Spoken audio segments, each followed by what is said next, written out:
జీవుడైన దేవుడైన పుడతాడు మళ్ళీ మళ్ళీ కమ్మనైన అమ్మ రుచులు. Hi friends, welcome back to our channel కమ్మని అమ్మ రుచులు. ఈరోజు రెసిపీ వంకాయలు పల్లీలతోని రోటి పచ్చడి చేద్దాము. ఈ పచ్చడి వేడి వేడి అన్నంలోకి నెయ్యి వడ్డించుకొని తిన్నామంటే సూపర్ టేస్టీగా ఉంటుంది. నేను ఈ వంకాయలు పల్లీలతోని రోటి పచ్చడి ఎలా చేశానో చూద్దాము. వంకాయలు లేతవి చెట్టు నుండి ఇప్పుడే తెంపాను. శుభ్రంగా కడిగి తొడిమలు కట్ చేసి ఇలా కట్ చేసుకొని ఉప్పు నీటిలో వేసుకుందాము. ఉప్పు నీటిలో వేయటం వల్ల వంకాయలు కండర రాకుండా ఉంటాయి. ఇలా వంకాయలన్నీ కట్ చేసుకొని ఉప్పు నీటిలో వేసుకొని పక్కన ఉంచుదాము. ఇప్పుడు స్టవ్ మీద బాండీ పెట్టుకొని 1 స్పూను ఆయిల్ వేసుకోవాలి.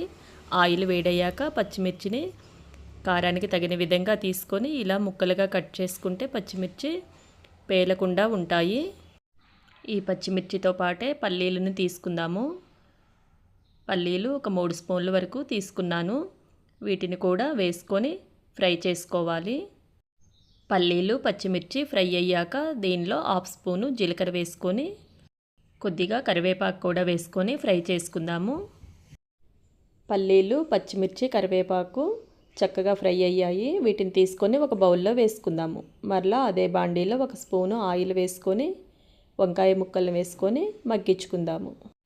వంకాయ ముక్కలు వేసాక ఒకసారి కలుపుకొని దీనిలో కొద్దిగా ఉప్పు పసుపు వేసుకొని ఉప్పు పసుపు ముక్కలకి పట్టే విధంగా కలుపుకొని మూత పెట్టి మగ్గించుకుందాము. మూత తీసి చూద్దాము. వంకాయ ముక్కలు మగ్గాయి. ఇప్పుడు దీనిలో పులుపుకి తగిన విధంగా చింతపండుని తీసుకోవాలి. నేనైతే ఉసిరికాయంత చింతపండుని తీసి దీనిలో వేసుకున్నాను. ఇది వేసుకొని ఒక 2 నిమిషాల పాటు ఈ ఆయిల్లో మగ్గించుకుంటే సరిపోతుంది.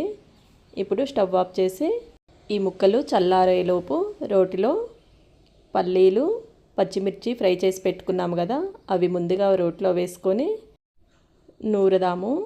ఇవి కాస్త మెదిగాక ఉడికించి పెట్టుకున్న వంకాయ ముక్కలను కూడా వేసుకొని పచ్చడిని నూరుదాము. ఈ పచ్చడిని మిక్సీలో కూడా వేసి చేసుకోవచ్చు.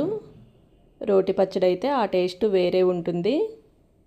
ఇలా మెత్తగా అయ్యాక దీనిలో 3 వెల్లుల్లి రెబ్బలను పొట్టు తీసి వేసుకొని కచ్చాపచ్చాగా నూరుకోవాలి. నేను పెద్దవి కాబట్టి 3 తీసుకున్నాను. చిన్నవైతే 5-6 వెల్లుల్లిపాయలు తీసుకొని వేసుకోవాలి. ఇవి కచ్చాపచ్చాగా నూరుకుంటే సరిపోతుంది. ఈ వెల్లుల్లిపాయలు పచ్చడిలో తినేటప్పుడు పంటి కింద తగులుతుంటే ఫ్లేవరు బాగుంటుంది, టేస్టు బాగుంటుంది. పచ్చడి రెడీ అయింది. ఒక గిన్నెలోకి తీసుకుందాము. దీన్ని ఎటువంటి పోపు వేయనవసరం లేదు. డైరెక్ట్గా అన్నంలో వడ్డించుకొని తినేయొచ్చు. ఈ వంకాయ పచ్చడి వేడివేడి అన్నంలో నెయ్యి వడ్డించుకొని తిన్నామంటే టేస్ట్ అయితే సూపర్గా ఉంటుంది.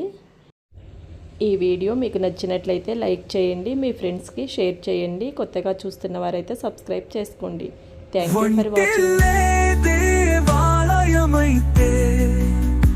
ప్రతి పదార్థం ప్రసాదమే కమనైనా